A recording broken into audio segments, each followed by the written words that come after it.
This is dialysis day. Not for me, of course, but for my wife.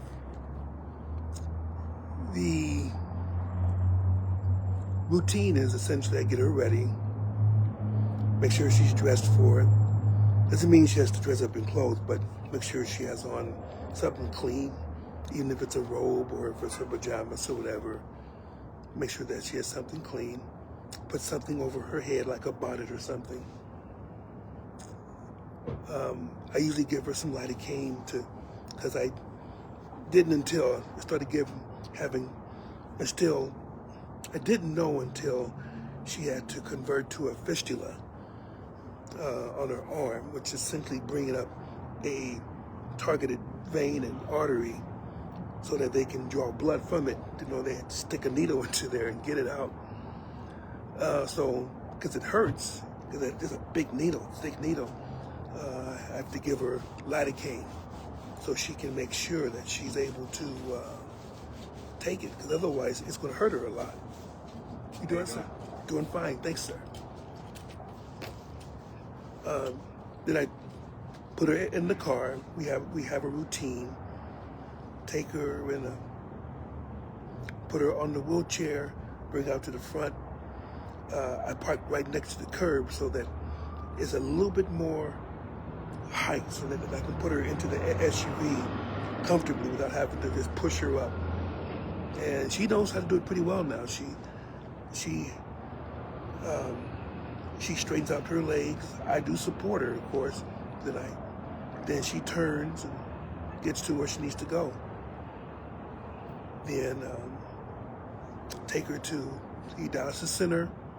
Make sure that I have her on a sling where she then takes a Hoyer lift, take her off a wheelchair, and puts her on the chair that takes her dialysis. And usually, since he's sleepy anyway, she kind of falls asleep till about midway through, where at that point, hopefully I give her some Benadryl, enough that it'll kind of knock her out a little bit, and she's okay for the rest of the time. And in the meantime, while that's going on, then I'll look at videos, I'll do certain things. Like this, for instance. I like this. And as I was sitting in the chair, I remember something kept coming up, but as always, I had to do something tonight. I can't talk about this the next day. But now that's on my mind, I better go ahead and say it. Have you ever been in a conversation, or you've seen conversations or debates, and the person on the other side says, well, if you don't like it, you can leave this country. As if though you have to agree with every single thing that's being done. But if you don't like it, you can leave this country. You hear it all the time. Of course, it makes the other person stew a little bit, feel upset, because essentially, how dare you question my patriotism, or you question my resolve to support this country. But then they make you feel as though essentially they're the Americans and you're not. And I always wonder, why did people do that? If you don't like it, you can leave. And I want to kind of do this, whereas essentially you're dealing with, let's say, you go to a church. And put it in the way that most saints would be able to understand this. Let's say you go to a church and you left a previous church and you come to this one, and you don't really like some of the things that are taking place, or you're just not used to it. It's not that you don't like it, but you're not used to it, so it kind of bothers you some. And so you ask a fellow saint who's been there for a while, and how many times do they really say, well, if you don't like it, you can leave this church? Do they really say that? Most of the time they don't. They try to explain why it's done. They can say, well, if you don't understand, you can make an appointment with the pastor and see what the pastor likes. or to see what the pastor's doing. They can explain why you do it this way. And then, of course, if you don't like it then of course you have other churches that you can attend, but essentially no one is off the bat says that. It's only if there's no other recourse. And by and large, most people stay because they feel like they have to understand what's taking place. They have to understand the culture of that particular church, the different, because essentially every church is different. I understand every church assembly is different. And just because you worship a certain way and do things a certain way doesn't mean that every church does it the same way. The only thing we have to make sure that we do it the same way is that we have to make sure we baptize the same way, people get saved the same way, and that we follow the same precepts that Jesus has told us to follow. Other than that, then things are negotiable. Some people do things out of habit. Some people do things out of, or some churches do things out of habit. They found a way to keep their saints from falling off the wagon, so to speak, or from doing things against the will of God. And even though it may not be in the Word of God, it sort of helps them to do what needs to be done. Now, another person would come up and say, well, that's tradition. And yeah, it's tradition. But then you have to, but then sometimes it's important for the saint who's used to it to try to explain why it's being done without saying that, well, the Lord does it. Well, the Lord didn't say actually that. But this was what was instituted so that people won't go crazy and do things that they know the Lord doesn't want them to do. So maybe that's one day I'll talk about, essentially, churches and traditions and how to deal with those things. You don't throw everything out, but you also don't treat a tradition like it's Bible. But when it comes to things in this country, and say you're a particular party, let's say a Republican's in the office and you're a Democrat and you complain about what this president's doing here, what he's doing there, what he's doing there, and then the person you're talking to is a Republican and really supports the president, says, well, if you don't like it, why don't you just leave? And usually it's to somebody who originated from a different culture. So it's easy to tell them to leave because essentially you're not a part of us anyway. You're just here for the loaves and the fishes, so to speak. But you don't really want to follow what it takes to really have freedom. But it's used as an all-inclusive end to an argument to shut people up. And I never did like that response because it doesn't answer the issues. And the issues are sometimes people in office do things that a lot of people just don't like. So instead of discussing the issue when you don't know what to say and you don't understand the ramifications because it hasn't really hit you, but it's hit these people, is if you don't like it, you can just leave. Won't you just go ahead and leave? Go back to your own country and see how you like it. But then remember though, I've been here I've been raised in the United States. I was born in the United States. I'm a citizen of the United States. My parents were citizens of the United States, so I'm a citizen of the United States. And I've seen both Democrat presidents and Republican presidents. And the same people who will tell you, you don't have to be here, go leave, are the ones who are complaining the most when their candidate did not get elected. And the argument goes on and on and on and on.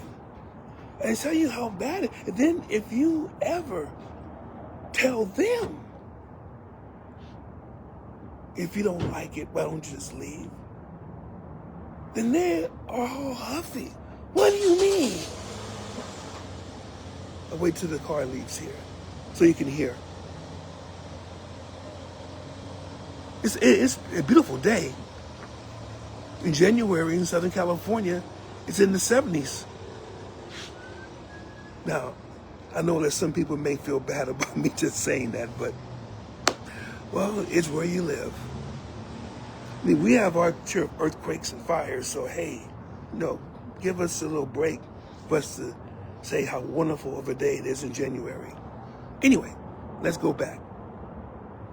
The same people who would tell you, if you don't like it, you can go back to your own country, will complain and complain and complain about the candidate that they did not pick. And if someone should say that, they would get so huffy. What do you mean? I'm an American through and through.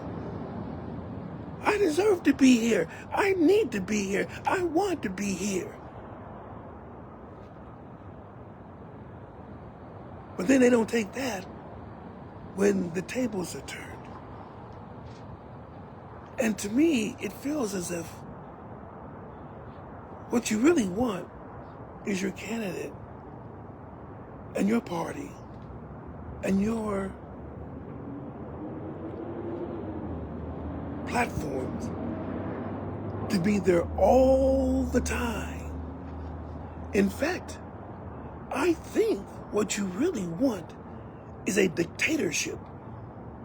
As long as the dictatorship is for you, on your side, because then you can definitely kick everyone else out. If you're not like me, then go, and we'll help you go. We'll pack your bags. We'll close your house. We'll take you out of your business. Well, all you have to do is worry about how fast you can get to your own country. Now, that may sound a little facetious, but it's because it doesn't really matter to you, or it doesn't really matter to those people if it's right or not, if it's fair or not. It's essentially, if their candidate has won and they're getting everything that they want, how dare you talk about how you're not getting what you want, or better yet, you're not getting what you need. You're getting discriminated against. You are getting shafted. You are getting ignored. And things are pointing against you and the people that you're with. And so there is a First Amendment in this country, the first of what is called the Bill of Rights, that says that you have a right to free speech, that if you don't like what this particular administration's doing, you have a right to say it and a right to voice it. You have a right. You just don't have a right to usurp the government and to overturn it by force. You can always overturn it by vote. That's why voting is so important. But the people who you want to leave, want them to leave so it could be only people like you. Many of them, most of them, I would say, are why this country is considered as great as it is. It's by the cooperation between us and you, or you and others, is what makes this country great. It's not just all on you. We have to get you all the time. Understand, this is not a theocracy. Whereas everyone is, because if it was, then we'd all be dead, especially if we're talking about God. We would have broken every law imaginable. Because God's laws reach much deeper than laws that man has. But because we're in this nation was founded on the concept of democracy, free speech, and other things that are dear to us, including voting, then we should be able to voice whenever something does not please us. If you have something that you don't like of when our candidates win, and you don't like what's going on with it, you have every right to say something about it. You can write to your congressperson. You can go in the street and march if you wish. As long as you follow the law, you have that right to do so. You can complain. You can even call them all kinds of derogatory names, which many did. But no one really had to tell you, if you don't like it, go. Because why? Because we know that this country, what makes this country great is the right to dissent. You don't have to follow what every head of state did, or at least in this country, what every president did. You didn't have to like it. You can break the law, but you didn't have to like what he did. You can always vote for the other person. If you don't like it, vote for the other person. And get as many people as possible to vote with you. That's what you do. That's part of what makes this country great. That's part of democracy. But when you go and you tell someone, if you don't like it, what our president's doing, if you don't like how this country's going, you can leave. What they really want you to shut up.